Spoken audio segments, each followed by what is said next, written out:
Hello student, a very good morning to all of you. तो चलिए आज की क्लास स्टार्ट करते हैं। हमारा नेक्स्ट टॉपिक है राइबो न्यूक्लिक अम्ल यानी कि आरएनए। देखिए, आरएनए का निर्माण डीएनए से होता है और ये भी पॉलीन्यूक्लियोटाइड श्रृंखला से ही बना होता है। जैसे अभी हमने देखा था डीएनए, जब हम पढ़ रहे थे कि डीएनए जो होता है वो पॉलीन्यूक्लियोटाइड श्रृंखला से बना होता है, तो सेम उसी तरह से आरएनए भी होता है, ये भी पॉलीन्यूक्लियोटाइड श्रृंखला से बना होता है ना। और जिसका निर्माण हजारों न्यूक्लियोटाइड से होता है, जो डीएनए की तरह ही होता है। यानी कि जिस तरह से डीएनए बना होता है सेम उसी प्रकार से आरएनए भी पॉलीन्यूक्लियोटाइड श्रृंखला से और हजारों न्यूक्लियोटाइड से बना होता है। नेक्स्ट देखिए, आरएनए में शर्करा राइबोज होती है तथा नाइट्रोजनस बेस थाइमिन टी के स्थान पर यूरेसिल होता है। यानी कि जैसे कि हमने नाइट्रोजनस बेस उसमें डीएनए में देखे थे, एडेनिन, थाइमिन, ग्वानिन, साइटोसिन। तो इसमें जो है एडेनिन जो होता है, एडेनिन होता है, साइटोसिन और ग्वानिन होता है, लेकिन थाइमिन की जगह पे क्या होता है, यूरेसिल होता है। नेक्स्ट देखिए, ये सामान्यतः आनुवांशिक पदार्थ नहीं होता है, परंतु कभी कभी अपवाद स्वरूप डबल हेलिक्स एवं आनुवांशिक भी होता है। डबल हेलिक्स कह रहा है, सॉरी डबल हेलिकल है ना, वही होता है, मतलब कि ये सिंगल स्टैंड होते हैं आरएनए, लेकिन कभी कभी अपवाद स्वरूप क्या हो जाता है, डबल हेलिकल हो जाते हैं और आनुवांशिक भी हो जाते हैं। मतलब ये आरएनए जो है आनुवांशिक कैरेक्टर नहीं रखता, लेकिन कभी कभी किसी वायरस में, जैसे ये है ना रियो वायरस, तो उसमें जो है आनुवांशिक की तरह, ये आनुवांशिक पदार्थ की तरह ये आरएनए कार्य करते हैं। नेक्स्ट देखिए, आरएनए के प्रकार, टाइप्स ऑफ आरएनए। तो भौतिक लक्षणों तथा कार्यों के आधार पर आरएनए को दो भागों में यानी कि दो वर्गों में विभाजित किया गया है। पहला है आनुवंशिक आरएनए, जेनेटिक आरएनए, और दूसरा है अनआनुवंशिक आरएनए यानी नॉन जेनेटिक आरएनए। आनुवंशिक आरएनए क्या होता है कि अधिकांश पादप, विषाणुओं तथा जीवाणु भोजी यानी कि बैक्टीरियोफेज में आनुवंशिक पदार्थ आरएनए के रूप में पाया जाता है, और इसमें जो है डीएनए अनुपस्थित होता है। यानी कि प्लांट वायरस हैं और ये जो बैक्टीरियोफेज हैं, इसमें आनुवंशिक पदार्थ क्या होता है, आरएनए होता है, और इसमें डीएनए अब्सेंट होता है। नेक्स्ट देखिए है अनआनुवंशिक आरएनए। तो समस्त यूकैरियोट्स एंड प्रोकैरियोट्स में आनुवंशिक का नियंत्रण जो है डीएनए के द्वारा होता है। समस्त यूकैरियोट्स ऑर्गेनिज्म और प्रोकैरियोट्स ऑर्गेनिज्म, उसमें क्या होता है, आनुवंशिक मटेरियल क्या होता है, डीएनए होता है, तथा आरएनए इस प्रक्रिया में केवल सहयोग देता है। और आरएनए क्या करता है, केवल सहयोग का कार्य करता है ना। तो इस बेस पे आरएनए जो है 3 प्रकार के होते हैं। आइए देखते हैं कौन कौन से हैं। पहला है इसमें राइबोसोमल आरएनए यानी कि आरआरएनए। तो यह जो है आरएनए कोशिकाओं में सर्वाधिक मात्रा में पाया जाता है, यानी 60% जो है पाया जाता है राइबोसोमल आरएनए। और ये लंबी पॉलीन्यूक्लियोटाइड श्रृंखला का बना होता है और मुख्य रूप से राइबोसोम के निर्माण में भाग लेता है। ओके, लंबी पॉलीन्यूक्लियोटाइड श्रृंखला का बना होता है, मुख्य रूप से राइबोसोम के निर्माण में भाग लेता है। दूसरा है ट्रांसफर आरएनए यानी कि टीआरएनए। तो इसमें देखते हैं कि यह कोशिकीय आरएनए की कुल मात्रा में इसका भाग होता है 15%। ठीक है, सेलुलर आरएनए जो होता है उसमें इसका मात्रा कितनी होती है, केवल 50% होता है। और ये प्रोटीन संश्लेषण में अनुलिपीकरण प्रक्रिया में सहयोग प्रदान करता है और 75 से 90 न्यूक्लियोटाइड्स का बना होता है। इसके अलावा ये 1M जो है ये NaCl में जो है घुलनशील होता है। इसको ये ऐसे समझिए कि ये NaCl में घुलनशील होता है, यानी रबड़ में ये घुलनशील होता है, इसलिए इसे घुलनशील आरएनए sRNA भी कहते हैं। sRNA soluble RNA. यह देखिए टीआरएनए का फिगर। तो टीआरएनए की फिगर में देख रहे हैं कि इसकी 4 भुजाएं होती हैं, है ना। सबसे ऊपर क्या है, एक्सेप्टर आर्म्स है, यहाँ पे है डी आर्म, है ना। यहाँ है देखिए एंटीकोडॉन्स है, एंटीकोडॉन लूप, एंटीकोडॉन, ठीक है। और ये है वेरिएबल लूप्स, है ना। तो इस प्रकार से टीआरएनए का जो है फिगर बनता है। अभी हम इसके बारे में पढ़ेंगे कि टीआरएनए का क्लोवर लीफ मॉडल। तो पहले हम mRNA के बारे में पढ़ लेते हैं, उसके बाद हम टीआरएनए का क्लोवर लीफ मॉडल के बारे में पढ़ेंगे और अच्छे से इसे समझेंगे। तीसरा प्रकार है ये मैसेंजर आरएनए यानी कि mRNA।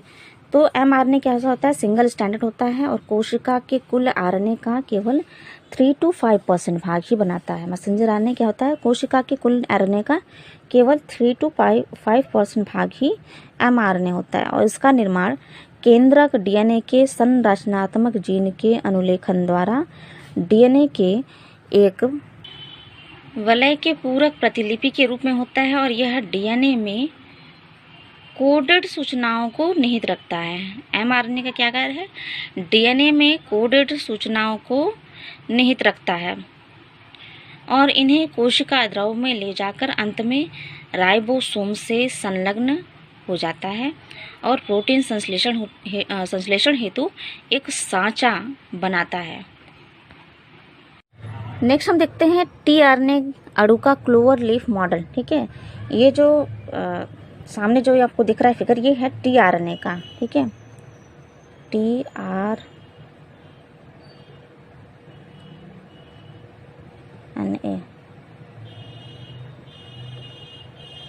का क्लोवर लीफ मॉडल।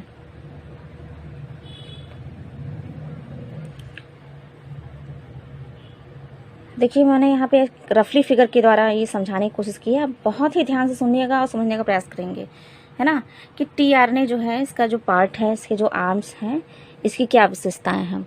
सबसे पहले हम देखते हैं एक्सेप्टर आर्म्स। ठीक है, एक्सेप्टर आर्म्स, देखिए इसमें क्या होता है कि इस भुजा को अमीनो अम्ल भुजा भी कहते हैं। एक्सेप्टर आर्म्स को क्या बोलते हैं, अमीनो अम्ल भुजा भी कहते हैं। और इस भुजा में, यानी कि एक्सेप्टर आर्म्स की जो भुजा है, इसमें लूप्स नहीं पाए जाते हैं। एक्सेप्टर आर्म्स की भुजा में लूप्स नहीं पाए जाते, बल्कि ये क्या होते हैं, टीआरएनए श्रृंखला के दोनों सिरे, यानी कि यहाँ पे एक्सेप्टर आर्म में टीआरएनए श्रृंखला के दोनों सिरे 3 इंड और 5 इंड होते हैं इसमें, है ना, 3 इंड और 5 इंड इसमें पाए जाते हैं। और 3 इंड पर CCA क्षारकों के अनुक्रम से बना एक अंतिम कोडान होता है। ये जो 3 इंड है, इसके जो आप देखेंगे अंतिम सिरे पे क्या होता है, CCA, है ना, CCA क्षारक का अनुक्रम बना होता है, जिसे बोलते हैं अंतिम कोडान बोलते हैं। और यहाँ देखिए एक्सेप्टर आर्म्स के जो है 3 इंड और 5 इंड के बीच में क्या होते हैं, हाइड्रोजन बॉन्ड्स पाए जा रहे हैं। ओके, तो जब जैसे पूछा जाता है अंतिम कोडान क्या होगा, अंतिम कोडान किसको बोलते हैं, तो हम क्या कहेंगे, CCA बोलते हैं। टीआरएनए का क्लोवर लीफ मॉडल में यह हम कहते हैं टीआरएनए में CCA क्या है, तो ये है अंतिम कोडान। देखिए, बात की जाए अगर अमीनो अम्ल की, तो ये जो होता है अमीनो अम्ल कार्बोक्सिलिक अम्ल, कार्बोक्सिलिक समूह यानी कि COOH, है ना, कार्बोक्सिलिक समूह के द्वारा जो है CCA में एडेनोसिन के 2 या 3 कार्बन के हाइड्रोक्सिल अणु OH से जुड़ा होता है। यानी कि CCA में जो अमीनो अम्ल होता है वो कार्बोक्सिलिक समूह जो होता है, कार्बोक्सिलिक ग्रुप COOH के द्वारा ये एडेनोसिन के 2-3 कार्बन के हाइड्रोक्सिल समूह यानी कि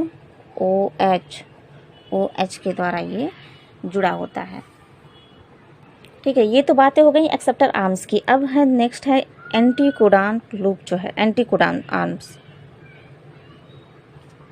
देखिए इसका क्या है, इसकी विशेषता क्या है कि ये एक्सेप्टर आर्म्स के जस्ट अपोजिट होती हैं। एंटीकोडान आर्म्स क्या है, एक्सेप्टर आर्म्स के जस्ट अपोजिट होते हैं और इसके छोर पर एक लूप भी पाया जाता है, एंटीकोडान लूप पाया जाता है। लूप के छोर पर 3 क्षारक का विशेष अनुक्रम होता है, जिससे कि एंटीकोडान कहते हैं। लूप के छोर पर 3 जो है क्षारक का विशेष कोड होता है, जिसे क्या बोलते हैं, एंटीकोडान कहते हैं।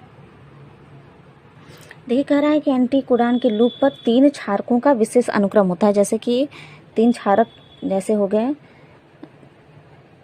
ग्वानिन, एडेनोसिन और एक हो गया और एडेनोसिन।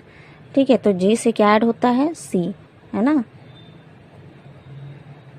और A से क्या ऐड होगा, RNA है तो थायमिन तो होगा नहीं, यहाँ पे क्या ऐड होगा, यूरेसिल, और यहाँ भी यूरेसिल। ठीक है,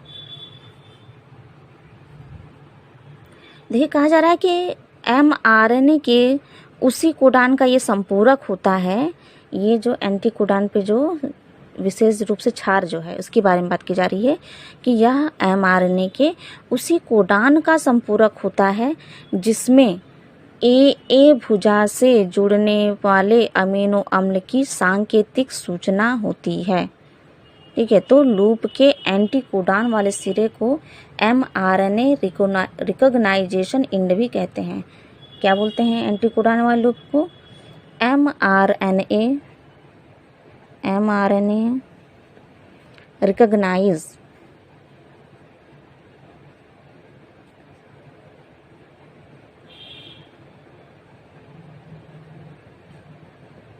रिकॉग्नाइजेशन इंड। ठीक है, अगर मान लीजिए ऐसे पूछ लिया जाए कि mRNA के एंटीकोडान लूप को mRNA रिकॉग्नाइजेशन इंड क्यों कहते हैं, तो क्यों कहते हैं? क्योंकि इसमें जो एंटीकोडान पाया जाता है, यानी कि लूप के छोर पर जो 3 क्षारकों का विशेष अनुक्रम होता है, जिसको क्या बोलते हैं? एंटीकोडान। तो एंटीकोडान जो है यह mRNA के उसी कोडान का संपूरक होता है जिसमें कि जो है ए भुजा से जुड़ने वाले अमीनो अम्ल की सांकेतिक सूचना होती है, यानी अमीनो अम्ल की इनमें सांकेतिक सूचना होती है। और लूप के एंटीकोडान वाले सिरे को इसलिए क्या कहते हैं? mRNA recognition end. नेक्स्ट देखिए, टी लूप की बात की जा रही है ना। तो ये क्या करता है कि यह जो भुजा होती है इस पर मतलब ये राइबोसोम को जोड़ने का कार्य करती है, और इसके लूप पर जो है राइबोसोम को जोड़ने के लिए स्थल होता है। यानी जो ये लूप है ये क्या करती है? राइबोसोम को जोड़ने का कार्य करती है, और इसके जो लूप पर क्या होता है? राइबोसोम को जोड़ने के लिए स्थान भी होता है। अब नेक्स्ट देखिए DHU या डी लूप। देखिए DHU का फुल फॉर्म है dehydro uridine arms. Dehydro uridine arms लिख दे रही हूँ मैं यहाँ पे।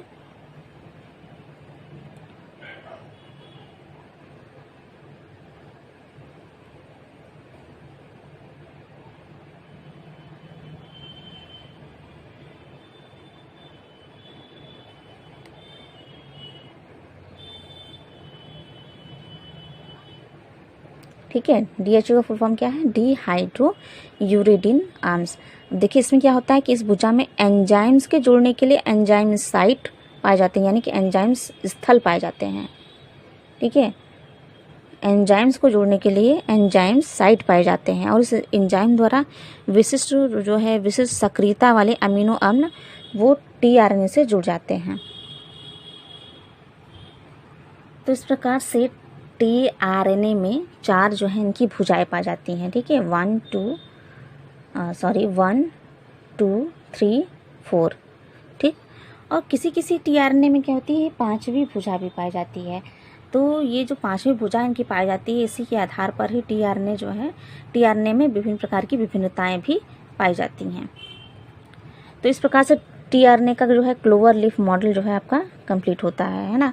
कभी कभी देखिए केवल अलग से ऐसे क्वेश्चन पूछा जाता है कि tRNA पर संक्षिप्त टिप्पणी दीजिए या फिर tRNA के बारे में बताइए। तो tRNA के बारे में हम जो है इसका ये जो फिगर है, फिगर की सहायता से क्लोवर लीफ मॉडल ही हम प्रस्तुत करेंगे। क्या है ना कि जो इसके आर्म्स हैं, आर्म्स की क्या विशेषताएं हैं।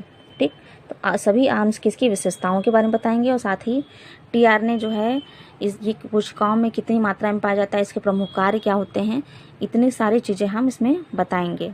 देखिए ये तो हो गया कि RNA के प्रकार हो गए हैं ना। लेकिन यहाँ देखिए कि mRNA, tRNA और rRNA के अलावा जो है कोशिकाओं में कुछ अन्य प्रकार के भी RNA अणु पाए जाते हैं। देखते हैं कौन कौन से हैं ये। जिसमें देखिए पहला है स्मॉल न्यूक्लियर RNA, यानी कि snRNA। तो इसमें क्या होता है कि इसके एक अणु के बनने में जो है 100 से 215 राइबोन्यूक्लियोटाइड्स जो हैं का प्रयोग होता है, और ये केंद्रक में पाए जाते हैं। और ये DNA के द्विगुणन तथा mRNA और rRNA के अणुओं के बनने में भी मदद करते हैं, है ना। ये क्या करते हैं? DNA का जो द्विगुणन होता है उसमें, और इसके साथ ही ये mRNA और rRNA अणुओं के बनने में भी मदद करते हैं।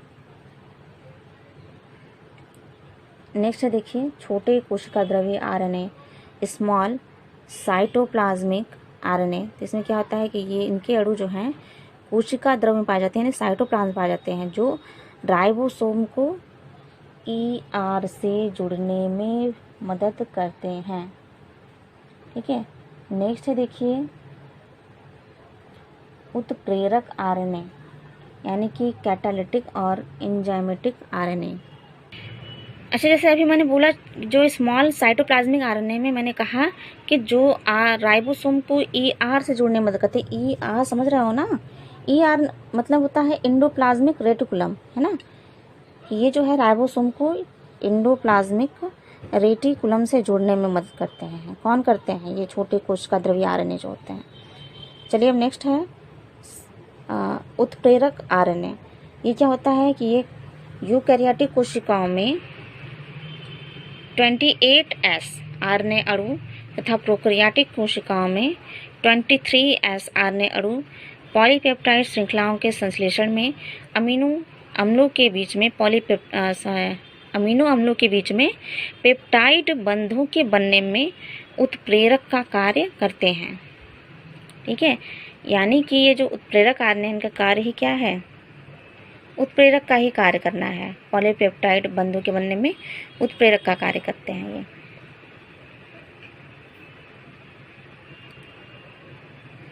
देखिए, ये जो साइंटिस्ट हैं थॉमस केच हैं और ये सिडनी अल्टमान, इन्होंने पता लगाया था कि कुछ आरएनए अणु जो हैं वो जो होते हैं जैव उत्प्रेरक यानी कि बायो कैटालिटिक के तरह जो है कार्य करते हैं। और इन्हें जो है जो उत्प्रेरक आरएनए इनको क्या कहा गया? राइबोजाइम्स का नाम दिया गया था। किसके द्वारा? सिडनी अल्टमान और थॉमस केच के द्वारा। ठीक है, लेकिन नेक्स्ट है चौथा प्रकार के आरएनए जो है जेनेटिक आरएनए। ये क्या होता है कि कुछ वायरस में आरएनए ही जो होता है वो आनुवांशिक पदार्थ होता है। इस आरएनए के अणु एक सूत्री या द्विसूत्री वलय यानी कि वलय समझ रहे हैं? सर्कुलर, इस तरह से वलय या रैखिक यानी कि लीनियर किसी भी प्रकार के हो सकते हैं। तो इस प्रकार से कुछ अन्य ही आरएनए के प्रकार हमने देख लिए हैं। अब हम देखते हैं, मोस्ट इम्पॉर्टेंट है, विभिन्न प्रकार के आरएनए में क्या प्रमुख अंतर होता है। तो देखिए यहाँ पे है मैसेंजर आरएनए, ट्रांसफर आरएनए और है राइबोसोमिक आरएनए, है ना। तो जब स्थिति भी देखते हैं हम, स्थिति कैसे है मैसेंजर आरएनए की, तो ये कोशिका द्रव में राइबोसोम से जुड़े हुए होते हैं। मैसेंजर आरएनए कहाँ होते हैं? कोशिका द्रव में राइबोसोम से जुड़े होते हैं। और जब ट्रांसफर आरएनए जो टीआरएनए होता है, ये क्या होता है? ये कोशिका द्रव में स्वतंत्र व राइबोसोम पर स्थित होते हैं। कोशिका द्रव में ये स्वतंत्र रूप से पाए जाते हैं और राइबोसोम पर ही स्थित होते हैं। नेक्स्ट है देखिए आरआरएनए, तो ये राइबोसोम के अंदर पाए जाते हैं। बहुत ही इंपॉर्टेंट है ये लाइन, है ना, कि एमआरएनए, आरआरएनए और एमआरएनए, टीआरएनए और आरआरएनए की स्थिति बता रहा है। ठीक, एमआरएनए क्या होते हैं? कोशिका द्रव में राइबोसोम से जुड़े होते हैं। टीआरएनए कोशिका द्रव में स्वतंत्र होते हैं और राइबोसोम पर होते हैं। और जो आरआरएनए होते हैं ये क्या होते हैं? राइबोसोम के अंदर होते हैं। नेक्स्ट देखिए अणुओं की लंबाई। तो ये जो एमआरएनए है ये क्या है? सबसे लंबे अणु होते हैं। टीआरएनए सबसे छोटे अणु होते हैं। ठीक है, यहाँ से देखिए क्वेश्चन पूछता है सबसे छोटा अणु कौन सा होता है? सबसे छोटा आरएनए कौन सा होता है? तो टीआरएनए होता है सबसे छोटा। ठीक, और ये देखिए जो आरआरएनए है ये कैसे होते हैं? ये विभिन्न लंबाई वाले अणु होते हैं। मतलब इनकी कोई निश्चित नहीं है कि छोटा है कि बड़ा है, इनकी लंबाई जो है विभिन्न प्रकार की हो सकती है। नेक्स्ट देखिए अणुओं की आकृति। तो एमआरएनए क्या होता है? रैखिक होता है, लीनियर होता है, और कुछ जो है सर्कुलर भी होते हैं, वलित भी होते हैं। टीआरएनए जो निश्चित आकृति वाले होते हैं, क्लोवर लीफ मॉडल की, यानी क्लोवर लीफ मॉडल जो अभी हमने पढ़ा है सेम वैसे ही आकृति होती है टीआरएनए की। और जो आरआरएनए होता है ये अति कुंडलित होते हैं और वलित होते हैं, तो बहुत ही ज़्यादा कुंडलित अवस्था में पाए जाते हैं आरआरएनए। जब अणुओं की किस्में हम देखते हैं, है ना, तो एमआरएनए कैसे होते हैं? ये सभी एमआरएनए में अणु जो हैं अलग अलग प्रकार के पाए जाते हैं। और इसमें देखिए टीआरएनए ये लगभग 60 प्रकार में, है ना, 60 किस्मों के प्रोकैरियोटिक व यूकैरियोटिक कोशिकाओं में समान रूप से पाए जाते हैं।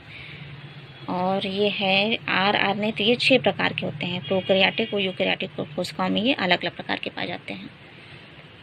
अब इसका अणुभार हम देख लेते हैं। तो ये जो है एमआरएनए ये 5 लाख से 20 लाख तक, ठीक है। टीआरएनए 25,000 से 30,000 तक, और आरएनए जो है 40,000 से 10 लाख तक होता है इनका अणुभार। जीवन काल देखते हैं तो एमआरएनए का जीवन काल सबसे कम होता है, यानी 2 से 4 मिनट ही। और ये प्रोटीन का जो अनुवाद कर लेते हैं उसके पश्चात ये विघटित हो जाते हैं। टीआरएनए का जीवन काल लंबा होता है और टीआरएनए अणु प्रोटीन अनुवादन में बार बार उपयोग में आते हैं। नेक्स्ट देखिए आरआरएनए, तो इनका जीवन काल लंबा होता है और राइबोसोम में ये स्थायी रूप से बने रहते हैं। कार्य देखिए एमआरएनए का, तो ये प्रोटीन अनुवादक की कोशिकाओं को डीआरएनए से लेकर कोशिका द्रव में आना और प्रोटीन संश्लेषण की क्रिया का नियंत्रण। टीआरएनए क्या करता है, कोशिका द्रव में सक्रिय अमीनो अम्लों को एमआरएनए के कोडान के अनुरूप में पॉलीपेप्टाइड श्रृंखला में पहुंचाने का कार्य करता है। और आरआरएनए ये प्रोटीन के साथ राइबोसोम बनाने का कार्य करता है। प्रतिशतता अगर हम देखते हैं तो एमआरएनए जो है सबसे कम है 5% तक, टीआरएनए 15% और आरआरएनए 80% तक पाया जाता है।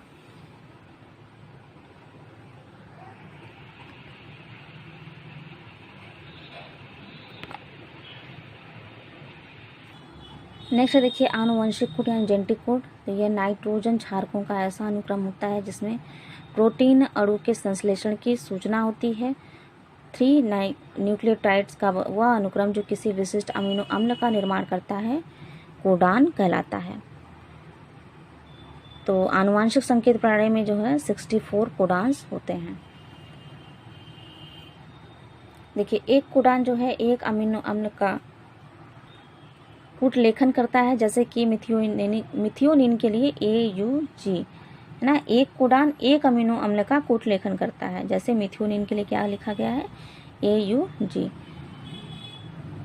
देखिए नेक्स्ट है टर्मिनेशन प्रकूट, जो है ये 64 कोडान्स में से 61 कोडान विभिन्न अमीनो अम्लों का कूट लेखन करता है, परंतु 3 कोडान जो होते हैं टर्मिनेशन कोडान, 3 कोडान कौन से हैं, UAA, UAG और UGA। ये क्या करते हैं, ये कूट लेखन को नहीं करते परंतु पॉलीपेप्टाइड श्रृंखला के संश्लेषण को रोकते हैं, इसलिए इन्हें क्या कहा गया, टर्मिनेशन कोडान कहा गया है ना। देखिए 64 कोडान्स होते हैं है ना, 64 में से 61 जो हैं ये काम करते हैं अमीनो अम्ल के कोडिंग का कार्य करता है, लेकिन 3 जो कोडान है यही 3 कोडान क्या कहलाते हैं, टर्मिनेशन कोडान कहलाते हैं। और ये कोडान जो है तीन जो कोडान है इनका सीक्वेंस पूछता है, और ये पूछता भी है कि 3 कोडान जो है कौन कौन से हैं, तो UAA, UAG और UGA, तो सीक्वेंस से इसको याद रखिए है ना। तो कूट लेखन जो है इनका कार्य जो कूट लेखन का नहीं करना है, और ये जो है पॉलीपेप्टाइड श्रृंखला के संश्लेषण को भी रोकने का कार्य करते हैं, इसलिए इन्हें क्या कहा गया, टर्मिनेशन कोडान। अब देखिए नेक्स्ट है कि कुछ अमीनो अम्ल का कूट लेखन एक से अधिक प्रकूटों यानी कि एक से अधिक कोडान्स के द्वारा होता है, इस कारण इन्हें क्या कहते हैं, अपहासित कूट यानी कि डीजनरेट भी कहते हैं। नेक्स्ट देखिए कि प्रकूट जो होते हैं कोडान ये कॉमा लेस होते हैं क्योंकि ये लगातार पढ़े जाते हैं है ना, जैसे कि ए हो गया, G C U A G C, इस प्रकार से लगातार, ये नहीं इनके बीच में ऐसे ये नहीं कि हाँ 2 के बाद कॉमा या 3 के बाद इस तरह से कॉमा नहीं लगाया जाता, ये लगातार इस तरह से एक लाइन में लिखे जाते हैं। नेक्स्ट देखिए कि कूट जो है प्रकूट ये लगभग है सार्वभौमिक होते हैं, यूनिवर्सल होते हैं, लेकिन इसका अपवाद क्या है, अपवाद है माइटोकॉन्ड्रिया के कोडान और कुछ जंतु के, जैसे कुछ जंतु हैं प्रोटोजोआ, उनके कोडान जो है इसका अपवाद होगा। सार्वभौमिक यानी यूनिवर्सल क्या होता है कि मतलब कि सभी जंतुओं में एक समान ही होते हैं, ये मतलब जो कोडान पाए जाते हैं वो, लेकिन इसका अपवाद क्या है, माइटोकॉन्ड्रिया के कोडान और प्रोटोजोआ जो है जंतु उसके कोडान। अब देखिए AUG जो है इसका क्या कार्य करता है कि AUG जो है ये डबल कार्य करता है। डबल ये क्या है कि ये मिथियोनिन का कूट लेखन भी करता है और साथ ही ये एक प्रारंभक प्रकूट के रूप में भी कार्य करता है ना। नेक्स्ट देखिए कि प्रकूट जो है ये नॉन ओवरलैपिंग होता है क्योंकि इसमें जो है 3 है ना, 3 क्रमागत नाइट्रोजनी समाचार जो होते हैं केवल एक अमीनो अम्ल को ही कोड करता है, यानी कि ऐसा नहीं होता है कि एक जो नाइट्रोजनस बेस है वो कई अमीनो अम्ल को कोडिंग करने लगे, तो ऐसा नहीं होता है। तो इसका कोई भी क्षार जो है किसी अन्य कोडान का भाग नहीं बनता है, इसलिए इसको कहा गया है कि ये नॉन ओवरलैपिंग होता है। नेक्स्ट देखिए, mRNA पर उपस्थित जो कोडान होते हैं वो हमेशा जो है 5 to 3 डायरेक्शन में पढ़ा जाता है, और इससे स्पष्ट होता है कि जो कोडान होते हैं इनकी पोलैरिटी ये जो है निश्चित होती है, यानी कि ये कोडान की पोलैरिटी को ये शो करता है। नेक्स्ट देखिए, कह रहा है कि चूंकि mRNA का संश्लेषण जो है DNA टेम्पलेट से होता है, तो mRNA का कोडान जो है ये भी DNA के नाइट्रोजनी क्षारकों का ही संपूरक होगा, है ना। और इस प्रकार से mRNA के द्वारा बना पॉलीपेप्टाइड श्रृंखला में अमीनो अम्लों का क्रम निर्धारण जो होता है वो अप्रत्यक्ष रूप से DNA के नाइट्रोजनी क्षार क्रमों के द्वारा ही नियंत्रित होता है। यानी ये पूर्ण रूप से जो किसके द्वारा नियंत्रित होता है, DNA के नाइट्रोजनी क्षार में जो क्रम होता है उसी के द्वारा ये नियंत्रित होते हैं। इसे DNA और पॉलीपेप्टाइड की एक रैखिकता भी कहते हैं।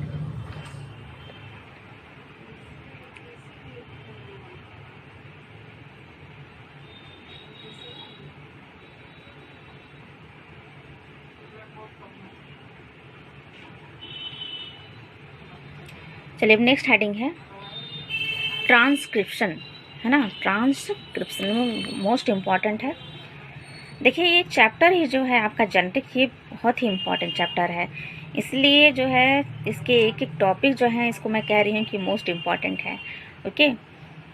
क्योंकि ये चैप्टर जेनेटिक्स जो है बहुत ही इम्पॉर्टेंट है, उसके सभी टॉपिक जिसके अंदर जो भी चीज़ें पढ़ी जा रही हैं वो सभी ही इम्पॉर्टेंट है ना। देखिए ट्रांसक्रिप्शन यानी अनुलेखन क्या होता है कि ये जो होता है ये DNA की एक रज्जुक, समझ रहे हो, रज्जुक यानी कि स्ट्रैंड, मैंने बताया भी है कई बार। तो रज्जुक से आनुवंशिक सूचनाओं को rRNA में प्रतिलिपि करने की प्रक्रिया होती है ना, उसी को कहते हैं अनुलेखन।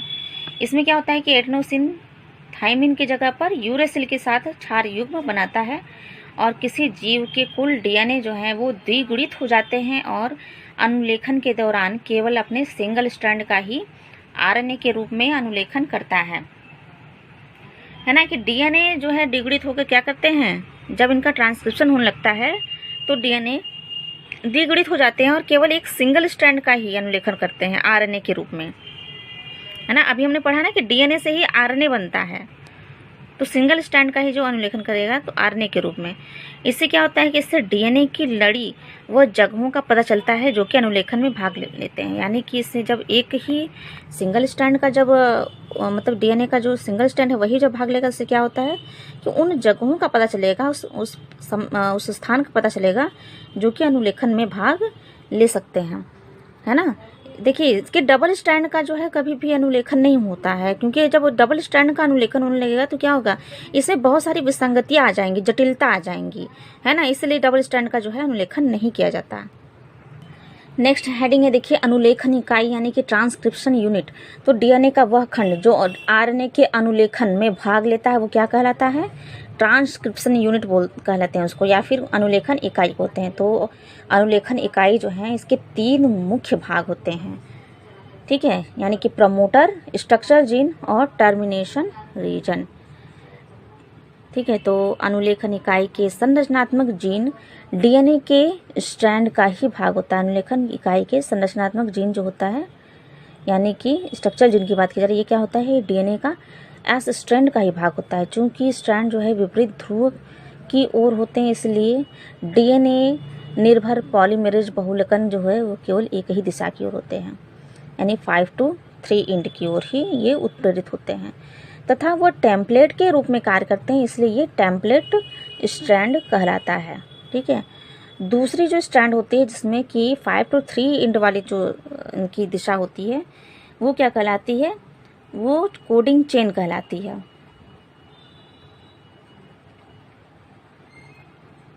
पहले देख लेते हैं क्या है प्रमोटर रीजन क्या होता है। तो ये अनुलेखन इकाई का अपस्ट्रीम है, यानी कि अग्रस्त छोर है, तथा DNA की दोनों श्रृंखलाओं से मिलकर बना होता है।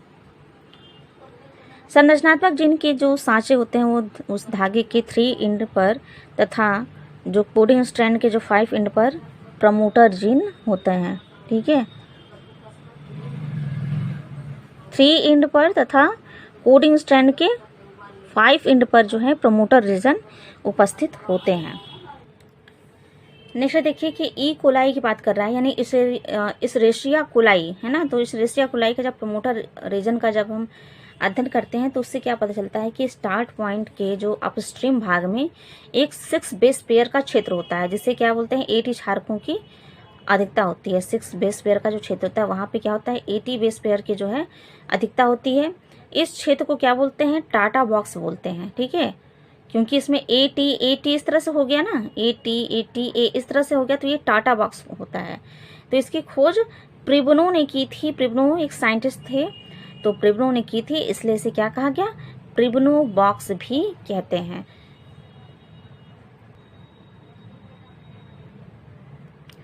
और इसका स्टार्ट पॉइंट से 10 बेस पेयर पहले ही अपस्ट्रीम हो जाता है, इसलिए इसे 10 बेस पेयर सीक्वेंस भी कहते हैं।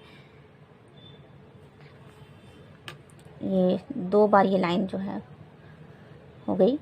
तो अब देखिए यहाँ प्रमोटर भाग जो है अपने विशेष प्रकार के क्षार अनुक्रमों की सहायता से आरएनए पॉलीमरेज की पहचान करके उसे प्रमोटर से जुड़ने को प्रेरित करता है।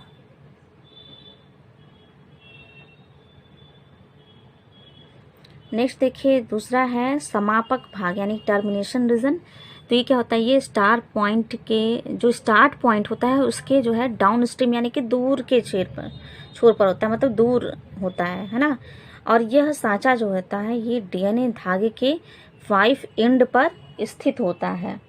अभी हमने देखा था प्रमोटर रीजन, तो वो कहाँ स्थित था, वो 3 एंड पर था, और ये कहाँ है 5 एंड पर स्थित होता है। जब आरएनए पॉलीमरेज अनुलेखन करते हुए यहाँ पहुँचता है तब रो फैक्टर के कारण पॉलीमरेज डीएनए से मुक्त हो जाता है और आरएनए का अनुलेखन बंद हो जाता है और आरएनए श्रृंखला जो है वो स्वतंत्र हो जाती है। नेक्स्ट देखते हैं संरचनात्मक जीन, जो स्ट्रक्चरल जीन है। ये क्या होते हैं कि ये टेम्पलेट स्टैंड का वो भाग होता है जो आरएनए का अनुलेखन करता है और क्या कहलाता है संरचनात्मक जीन कहलाता है। और सिस्ट्रोन जो होता है इसमें डीएनए का वो खंड होता है जो पॉलीपेप्टाइड का कूटलेखन करता है। यूकैरियोटिक में मोनोसिस्ट्रोनिक संरचना जीन मिलती है जिसमें कि कूटलेखन एक्सॉन और इंट्रॉन्स भाग मिलते हैं, है ना। यूकैरियोट्स की बात की जा रही है, उसमें मोनोसिस्ट्रोनिक संरचनात्मक जीन मिलती है जिसमें कि एक्सॉन और इंट्रॉन्स भाग मिलते हैं और इसे क्या कहते हैं विखंडित जीन भी कहते हैं। तो लक्षण की वंशागति संरचनात्मक जीन के उन्नायक यानी कि प्रमोटर व रेगुलेटर अनुक्रमों के द्वारा प्रभावित होते हैं।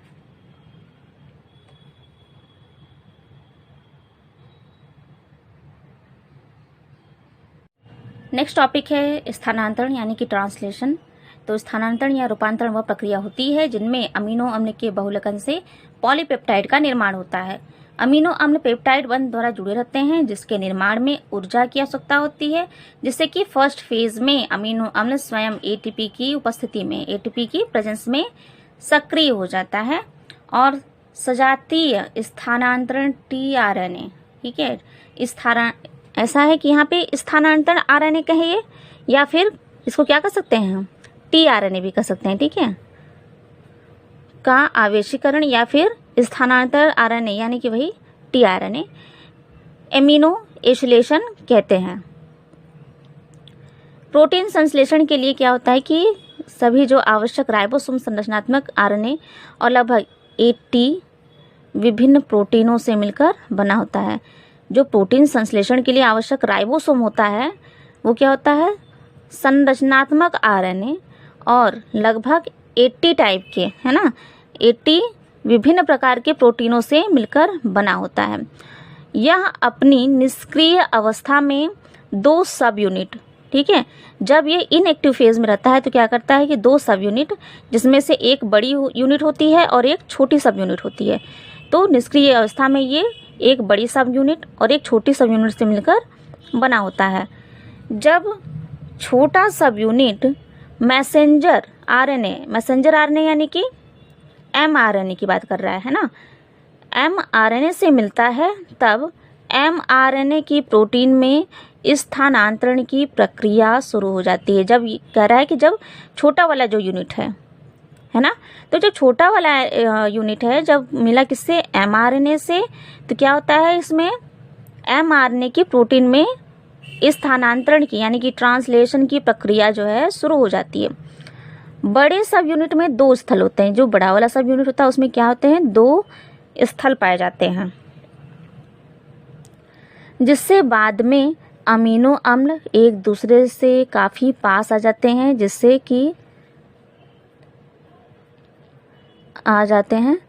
जिससे पॉलीपेप्टाइड बंध बन जाता है। देखिए पॉलीपेप्टाइड बंध किससे बनता है, बड़े सब यूनिट में 2 स्थल होते हैं जिसमें क्या होता है, अमीनो अम्ल एक दूसरे के काफ़ी पास जाते हैं, जिससे पॉलीपेप्टाइड बंध का निर्माण होता है।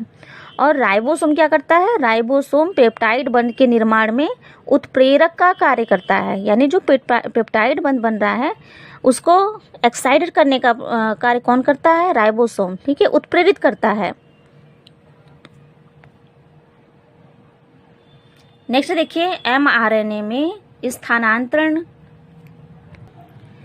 स्थानांतरण इकाई आरएनए का अनुक्रम होता है, जिसके किनारों पर प्रारंभक प्रकृति यानी कि स्टार्ट कोडान की बात कर रहा है। स्टार्ट कोडान कौन पाया जाता है, AUG, है ना, स्टार्ट कोडान AUG पाया जाता है।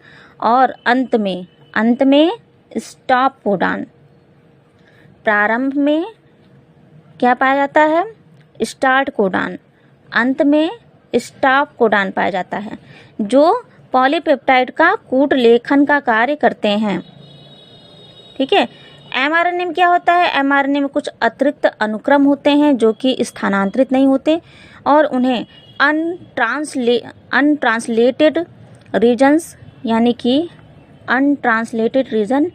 यानी कि UTR कहते हैं। और UTR यानी अनट्रांसलेटेड रीजन के दोनों स्टैंड जो होते हैं 5' और 3' ये जो हैं क्या होते हैं, 5' पर स्टार्ट कोडान और 3' पर स्टॉप कोडान स्थित होता है। देखिए कह रहा है कि जब प्रोटीन का फॉर्मेशन होता है ना, तो डीएनए के जो स्ट्रैंड होते हैं या कह सकते हैं डीएनए के जो सिंगल स्ट्रैंड का जब ट्रांसलेशन होता है ना, तो जब सिंगल स्ट्रैंड से क्या बनता है, डीएनए से ही क्या बनता है, आरएनए बनता है ना।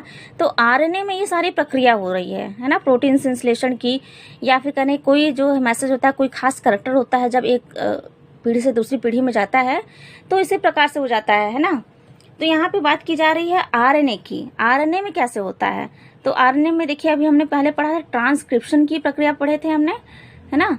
तो इसके बाद क्या होता है, ट्रांसलेशन, यानी कि जो भी मैसेज गया है उसको ट्रांसलेट करना। ठीक है, जो आनुवांशिक पदार्थ में जो मैसेज है उसको ट्रांसलेट करने की प्रक्रिया है ये ट्रांसलेशन।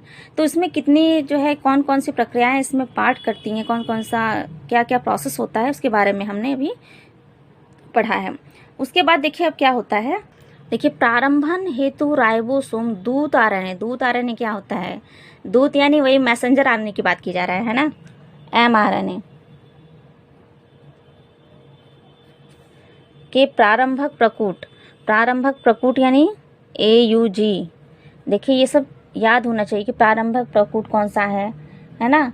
और जो है इसको प्रारंभक प्रकूट को क्या बोलते हैं, स्टार्ट कोडान बोलते हैं। ठीक है, स्टॉप कोडान क्या होता है, ये चीज़ें याद होनी चाहिए। तो स्टार्ट कोडान क्या है, AUG। तो क्या होता है, राइबोसोम जो होता है एमआरएनए के स्टार्ट कोडान से बंध जाता है, जिसकी पहचान जो है प्रारंभक स्थानांतरण आरएनए यानी कि tRNA के द्वारा की जाती है। राइबोसोम इसके बाद प्रोटीन संश्लेषण की दीर्घीकरण प्रावस्था से जुड़ जाता है, प्रावस्था की ओर बढ़ता है।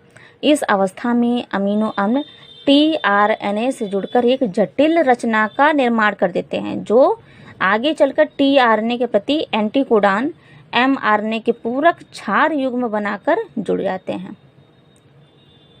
ठीक है, राइबोसोमल एमआरएनए के एक प्रकूट से यानी एक कोडान से दूसरे कोडान की ओर चला जाता है। राइबोसोम जो होता है क्या करता है, एमआरएनए के एक कोडान से दूसरे कोडान की ओर चला जाता है और एक के बाद एक अमीनो अम्लों के जुड़ने से पॉलीपेप्टाइड अनुक्रमों का स्थानांतरण होने लगता है, जो डीएनए के द्वारा निर्देशित व एमआरएनए के द्वारा निरूपित होते हैं।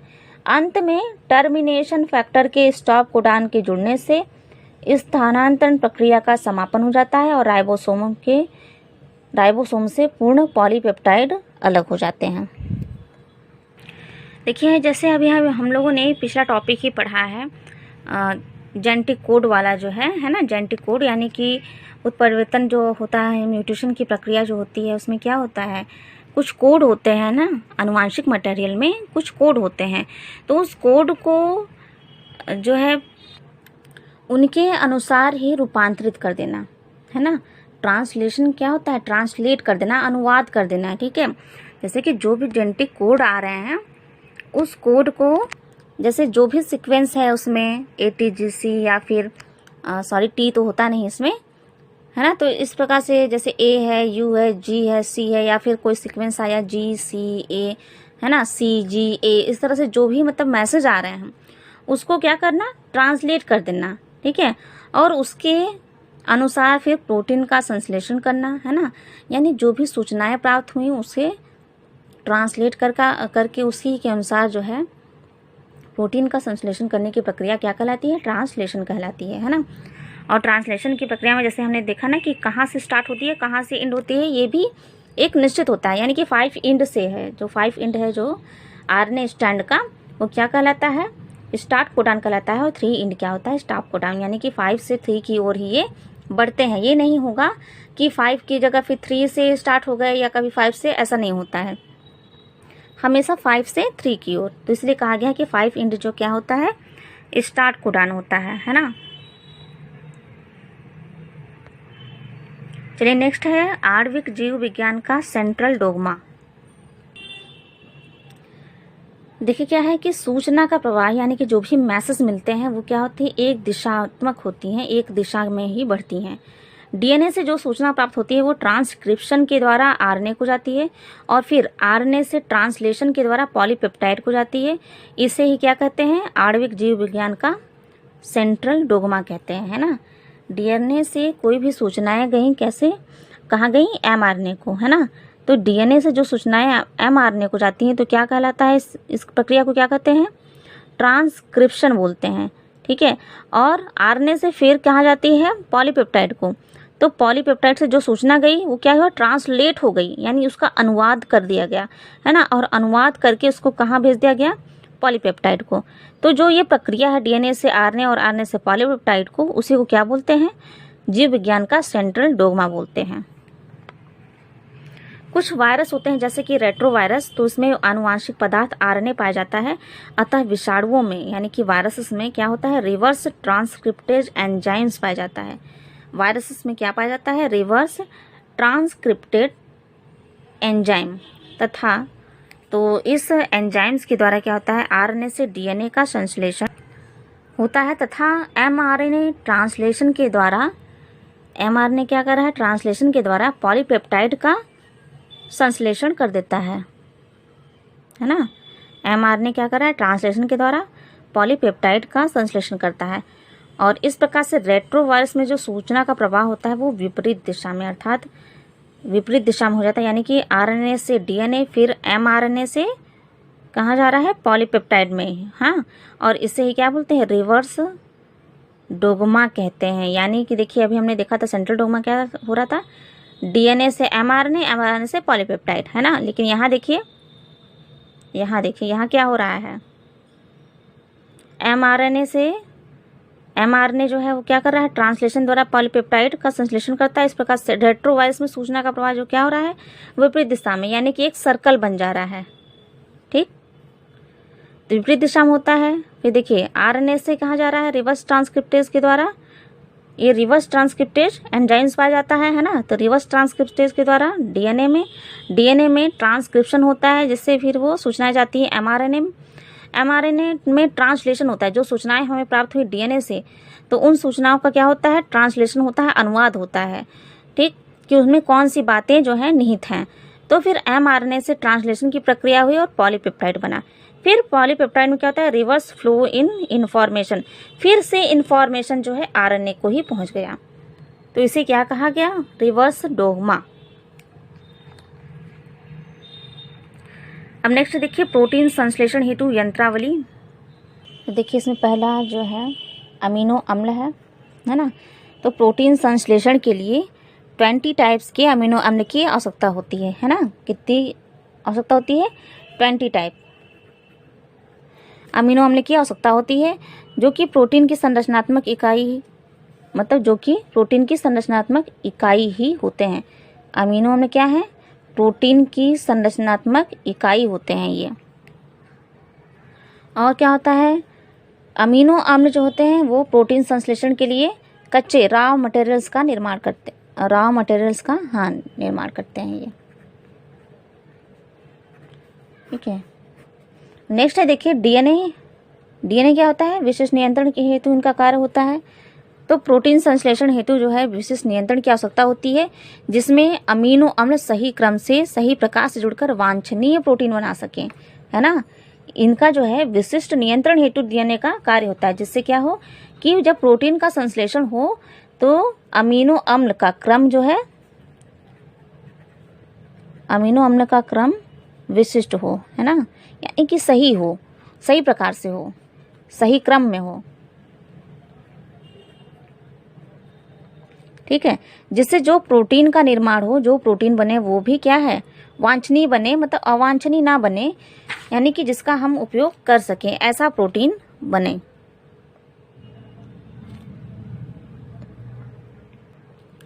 नेक्स्ट देखिए एमआरएनए। तो एमआरएनए का क्या काम है? एमआरएनए यानी मैसेंजर आरएनए, है ना। तो इनका क्या कार्य है? तो एमआरएनए का क्या कार्य है कि ये डीएनए से प्राप्त निर्देशों को राइबोसोम तक ले जाता है। क्या करता है ये? डीएनए से जो प्राप्त निर्देश होते हैं उसको कहाँ पहुंचाता है? राइबोसोम तक।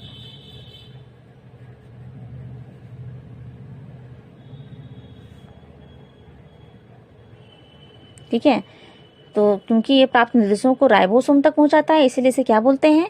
मैसेंजर आरएनए, यानी कि दूत भी कहते हैं इसे।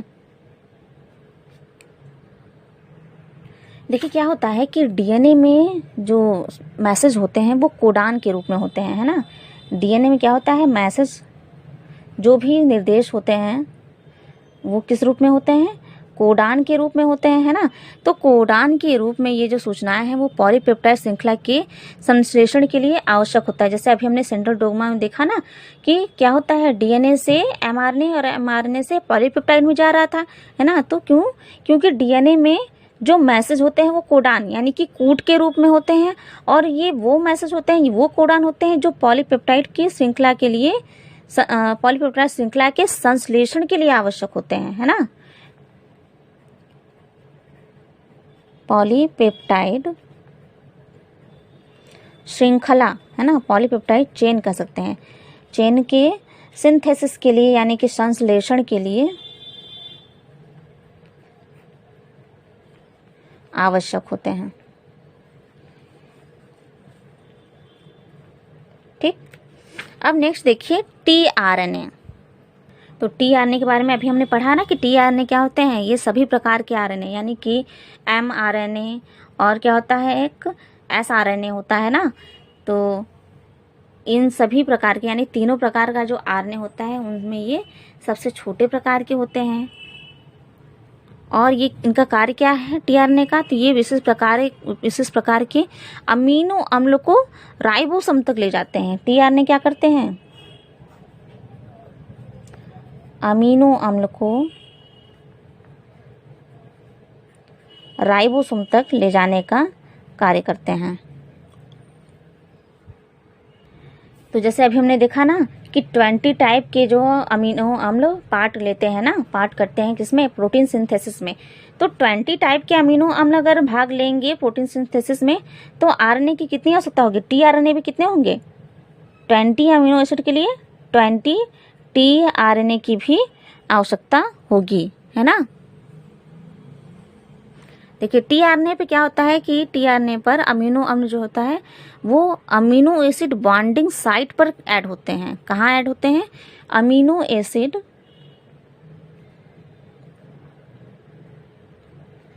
Bonding site, amino acid bonding site पर ये जुड़ते हैं, है ना। और जो है टीआरएनए के अणु जो होते हैं वो एमआरएनए यानी मैसेंजर आरएनए के विशिष्ट कोडान यानी मैसेंजर आरएनए का जो आरएनए में जो मैसेज होते हैं कोडान के रूप में, उससे क्या करते हैं, उससे ये एंटी कोडान के द्वारा जुड़ते हैं, है ना। मैसेंजर आरएनए के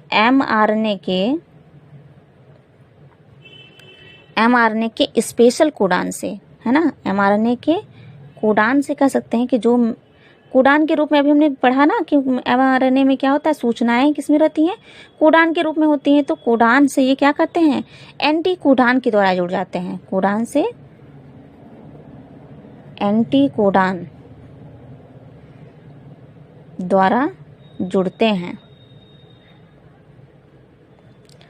नेक्स्ट देखिए आरआरएनए, यानी कि अभी हम देख रहे हैं कि हमने जो है एमआरएनए, टीआरएनए और आरआरएनए तीनों के बारे में हमें फिर से पढ़ना है ना। प्रोटीन संश्लेषण हेतु यानी कि तीनों प्रकार के आरएनए, एमआरएनए, टीआरएनए और आरआरएनए तीनों प्रकार की आवश्यकता होती है ना। अब देखते हैं नेक्स्ट क्या कह रहा है आरआरएनए। आरआरएनए यानी कि राइबोसोमल आरएनए। तो प्रोटीन का निर्माण ही होता है राइबोसोमल आरएनए पर, है ना। सॉरी, फिर सुन लीजिए, प्रोटीन का निर्माण कहाँ होता है, राइबोसोम पर ही होता है। तो इसलिए राइबोसोम को क्या कहते हैं, प्रोटीन निर्माण की फैक्ट्री भी कहते हैं, प्रोटीन सिंथेसिस फैक्ट्री, है ना। सिंथेसिस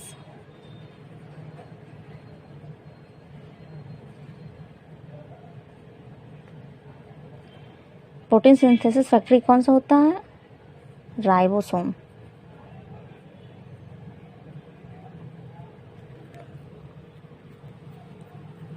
देखिए, और ये राइबोसोम जो होता है वो 2 यूनिट का बना होता है, एक छोटी होती है और एक बड़ी होती है ना। जब प्रोटीन का संश्लेषण होता है 2 यूनिट होते हैं, एक स्मॉल होती है और क्या होती है, एक लार्ज होती है ना, बड़ी होती है। तो प्रोटीन संश्लेषण में ये दोनों यूनिट जो होती हैं, दोनों सब यूनिट जो होती हैं, छोटी और बड़ी वाली, ये क्या होती हैं, ये जुड़ जाती हैं, है ना। और ये क्या अलग कब होती हैं, जब प्रोटीन का संश्लेषण कंप्लीट हो जाता है तब। यानी क्या, जब प्रोटीन संश्लेषण होता है तो आरएनए की दोनों यूनिट छोटी और बड़ी क्या होंगी, जुड़ गई।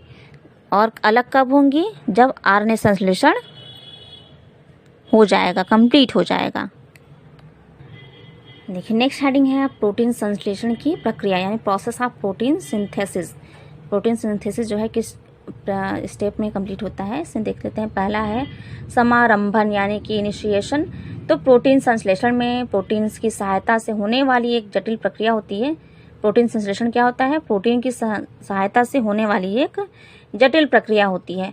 पॉलीपेप्टाइड श्रृंखलाओं का निर्माण अमीनो अम्लों के एक दूसरे से पेप्टाइड बंध द्वारा जुड़ने से हो जाता है। एक अमीनो अम्ल का COOH वर्ग दूसरे अमीनो अम्ल के NH2 वर्ग से बॉन्ड बना लेता है और पेप्टाइड बॉन्ड का निर्माण करता है ना।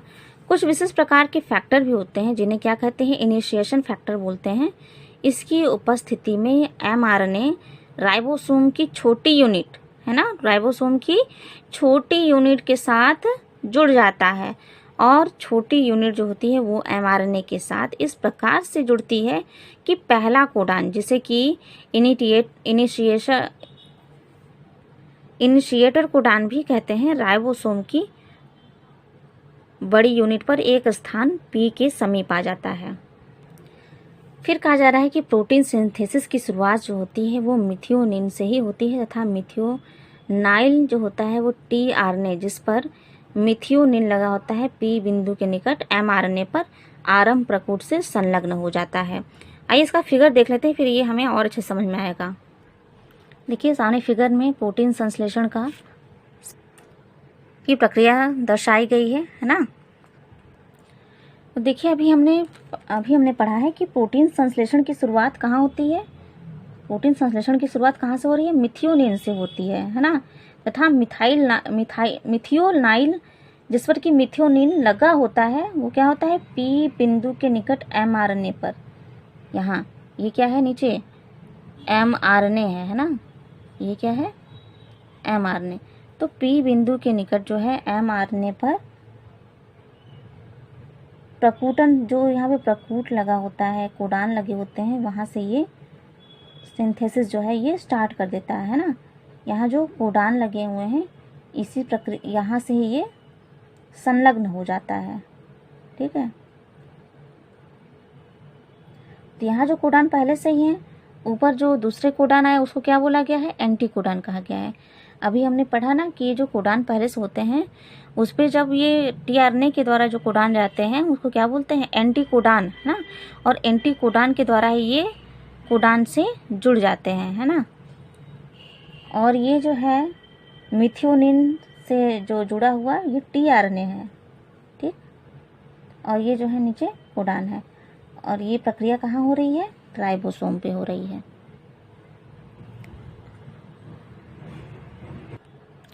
नेक्स्ट स्टेप है दीर्घीकरण यानी कि इलॉन्गेशन। तो इस प्रक्रिया में क्या होता है कि एक अन्य टीआरएनए, है ना, एक दूसरा टीआरएनए जिस पर जो है उसी के अनुसार अमीनो अम्ल उपयुक्त, मतलब उसी के अनुसार जैसे टीआरएनए होता है उसी के अनुसार जो है अमीनो अम्ल लगा होता है, एमआरएनए के दूसरे कोडान के हाइड्रोजन से बॉन्ड बना लेता है।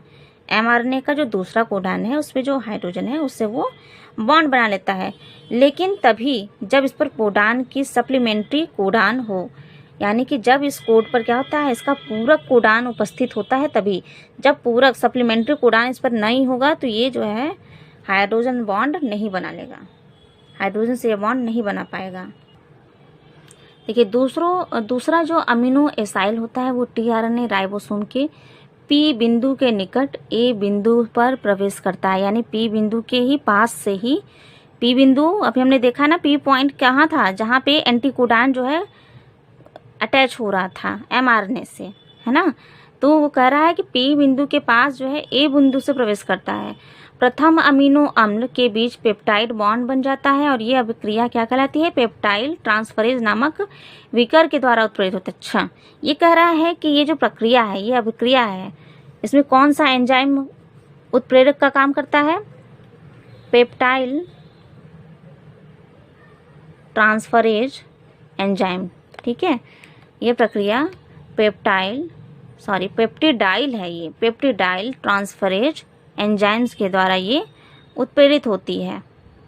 इस प्रक्रिया में क्या होता है, मिथियोनिन व उसके टीआरएनए के बीच में संबंध टूट जाता है। जो मिथियोनिन अटैच होता है टीआरएनए से, उनके बीच में संबंध टूट जाता है और इसका जो है COOH वर्ग दूसरे अमीनो अम्ल के स्वतंत्र NH2 के समूह के साथ पेप्टाइड आबंध बना लेता है। इस प्रकार से ए बिंदु पर लगे हुए द्वितीय टीआरएनए पर दो अमीनो अम्लों वाली डाइपेप्टाइड श्रृंखला बन जाती है, जिसके उपरांत ए बिंदु पर स्थित टीआरएनए एमआरएनए सहित पी बिंदु पहुंच जाता है। इस क्रिया को ट्रांसलोकेशन कहते हैं। इसे फिगर में देख लेते हैं।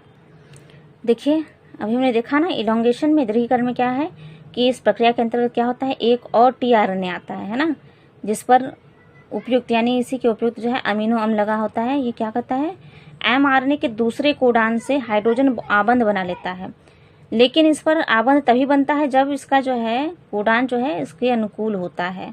ठीक है, दूसरा अमीनो एसाइल जो होता है टीआरएनए वो राइबोसोम में पी बिंदु के निकट ए बिंदु पर प्रवेश करता है। ठीक है, ये पी बिंदु था, है ना, इसी के निकट ही वो ए बिंदु से ये प्रवेश करता है। प्रथम अमीनो अम्ल जो मिथियोनिन था वो दूसरे अमीनो अम्ल के बीच में पेप्टाइड बन जाता है। प्रथम अमीनो अम्ल मिथियोनिन के साथ जो होता है दूसरे अमीनो अम्ल के बीच में एक पेप्टाइड बॉन्ड बन जाता है और यह अभिक्रिया क्या कहलाती है, पेप्टिडाइज ट्रांसफरेज नामक जो है, यहाँ पर मतलब ये जो अटैच होता है, तो ये प्रक्रिया जो है किस एंजाइम के द्वारा उत्प्रेरित होती है, पेप्टिडाइल ट्रांसफरेज एंजाइम्स के द्वारा, है ना।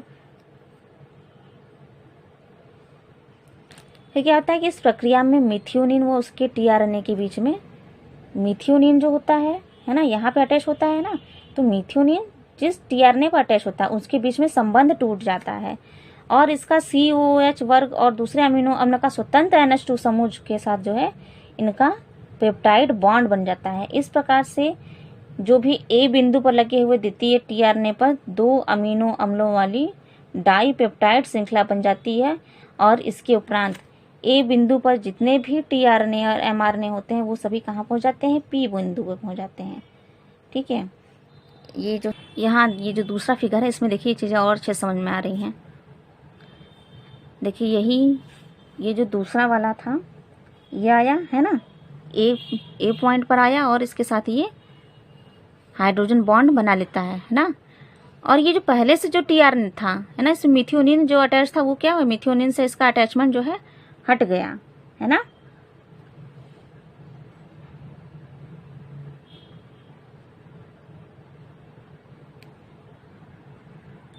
देखिए फिर कह रहा है कि जो ए बिंदु पर, ए पॉइंट पर जो दूसरा टीआरएनए जुड़ा है इसकी बात की जा रही है ना। जो दूसरा टीआरएनए जुड़ता है उसमें क्या होते हैं, दो अमीनो अम्ल वाली डाइपेप्टाइड श्रृंखला बन जाती है। ठीक है, तो इसके उपरांत क्या होता है, इसके बाद क्या होता है, ये बिंदु पर स्थित जो टीआरएनए होता है वो एमआरएनए के साथ ही, यानी कि ये जो नीचे वाला एमआरएनए है उसके साथ ही ये पी पॉइंट पर पहुंच जाते हैं। इसी क्रिया को क्या बोला जाता है, ट्रांसलोकेशन कहा जाता है, या फिर इसे बोल सकते हैं दीर्घीकरण।